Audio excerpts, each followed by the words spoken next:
Assalamualaikum warahmatullahi wabarakatuh. Yang sama-sama kami hormati Kepala SMP, seluruh peserta BIMTEK, panitia BIMTEK, terutama Pak Cahyo, terima kasih atas segala ilmunya.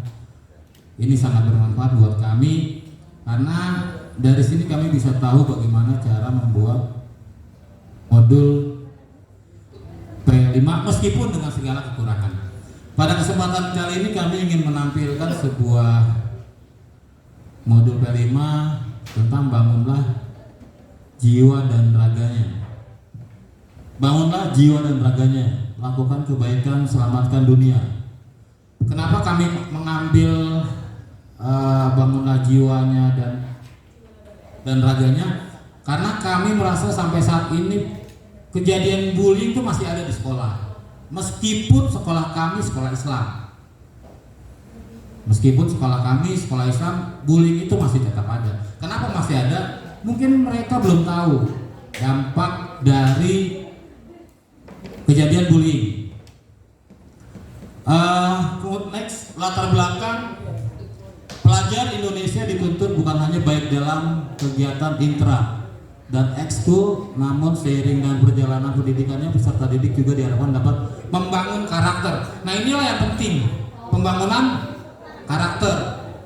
Ya, menurut kami inilah yang harus kami bangun, karena ilmu tanpa karakter akan berbahaya. Orang pintar banyak, orang baik sedikit. Sekilas info, Pak Mahfud MD itu pernah berbicara 85% koruptor di Indonesia adalah S2. Berarti penting untuk membangun karakter bangsa ini sehingga bangsa ini tidak lagi menjadi bangsa yang tertinggal. Kemudian tujuan proyeknya adalah pada akhir proyek ini peserta didik diharapkan memiliki kesadaran akan pentingnya berperilaku baik. Nah, ini yang akan kita harapkan. Jadi siswa kita tidak hanya memiliki kompetensi, tetapi juga memiliki karakter atau adab yang baik. Itu yang kami harapkan dari proyek ini. Nah, ini adalah dimensinya. Dimensi beriman, bertakwa kepada Tuhan Yang Maha Esa, itu udah pasti. Karena masing-masing kita adalah umat yang beragama. Kemudian gotong royong dan kreatif, gotong royong, kolaborasi dan kepedulian. Ini yang terakhir, kreatif menghasilkan karya dan tindakan yang orisinal. Yang deskripsi proyek. Dasar kami melakukan proyek ini adalah banyaknya kasus bullying. Nah, cuma kami belum menemukan nih data terbaru ya. Kalau kata Pak Cahyo tadi kita harus browsing, harus kontekstual. Nah, ini yang belum kami temukan karena beda dengan SMP 6 bisa nginep. Lah kami semua punya anak, kalau nginep lah. Aduh. Iya benar. Enak-enak kayak ada tempatnya Pak Iman lagi. Kalau saya di Keranji, Bu ini di sini lah jauh. Iya. Pak Adnan di fotokopi. Aduh, ribet. Makanya maaf Pak Cahyo, kami belum bisa menemukan kejadian bullying atau secara kontekstual. Oleh karena itu kami mengambil tema bangun jiwa dan raganya dengan judul lakukan kebaikan, selamatkan dunia. Lakukan kebaikan, selamatkan Burangkeng. Iya, itu kan secara luas, ya kan, terlalu luas ya dunia ya. Kalau Burangkeng kan, tempat kita di mana tinggal, tempat kita di mana tumbuh. Kemudian sejarah. Nah, ini sejarah bullying. Ternyata bullying itu sudah ada dari tahun 1973. Iya, ternyata sudah jauh sekali, sudah lama sekali. Kemudian ditemukan oleh seorang psikologi Swedia yang bernama Always.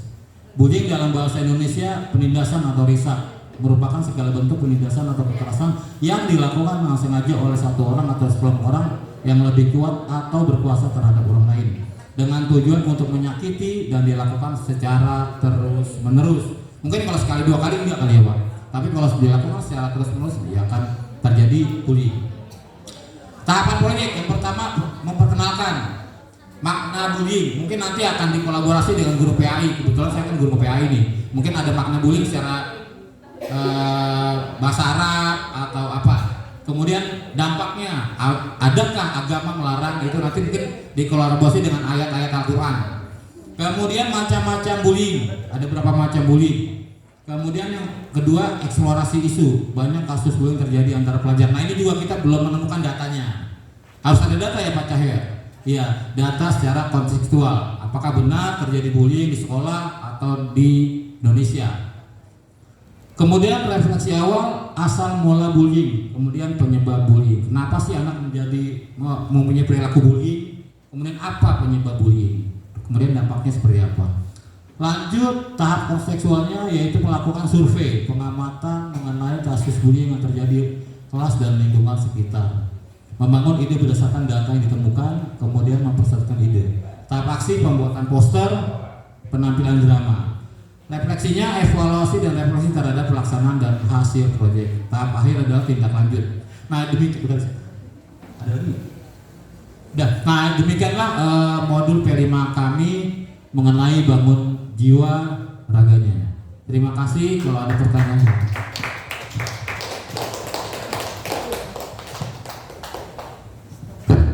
Maka teman-teman dari sekolah lain, ya mungkin ada pertanyaan atau ada tambahan agar kami menjadi tahu mana yang salah dan mana yang kurang. Good aja. Good mana? Nice. Soalnya ya, tambahan sedikit. Jadi untuk proyek kami yang pertama ini, kami mengambil tema bullying, kasusnya kasus bullying. Jadi yang diambil nanti proyek yang dihasilkan adalah berupa poster dan nanti ada penampilan drama dari masing-masing kelompok di kelas 7 yang nantinya akan dibagi beberapa kelompok dalam satu kelas. Tadi sudah ditampilkan salah satu contoh poster yang tadi sudah dibikin oleh salah satu guru kami. Mungkin nanti untuk anak kami bebaskan, boleh posternya dalam bentuk digital atau boleh posternya dalam bentuk ditulis tangan, gambar tangan ataupun digital. Jadi tidak kami batasi harus digital atau harus dalam karton. Tidak, jadi sebebas mungkin, sekreatif mungkin anak nanti bisanya membuat dalam bentuk apa. Nah kemudian untuk dramanya juga bebaskan, yang penting masih masuk ke dalam tema bullying tersebut. Mungkin itu. Mohon maaf Bapak Ibu, masih banyak sekali kekurangan dari sekolah kami.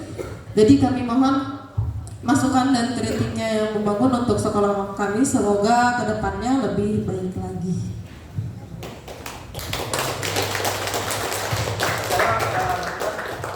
ya, aksi nyatanya dramanya dalam bentuk kolosal, dalam bentuk pensi, dengan properti yang disiapkan oleh kelas masing-masing. Ya keren. Jadi tetap ada pesan, yang penting dramanya ada pesan sesuai dengan tema kita. Stop bullying apapun bentuknya. Cuma saya ingin menambahkan tadi di elemen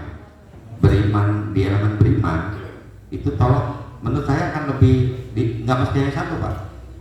Akhlak kepada manusia dan akhlak kepada Tuhan kalau saya beri. Karena kan tadi dihubungkan dengan agama. Ya, ketika melakukan perintah agama berarti akhlak kepada Tuhan dan ditambah satu lagi akhlak kepada manusia. Dari 4 akhlak ada 2 akhlak di dimensi yang bisa dipakai. Saya kira itu aja. Keren idenya. Terima kasih Pak. Terima kasih. Ini sebetulnya menarik sekali. Maksudnya di sekolah kami pun juga masih ada. Next tema juga saya pengen ini bullying. Cuma bisa nggak nih Mas Cahyo, saya justru nanya ke narasumber ya. Oh iya, nggak apa-apa ya.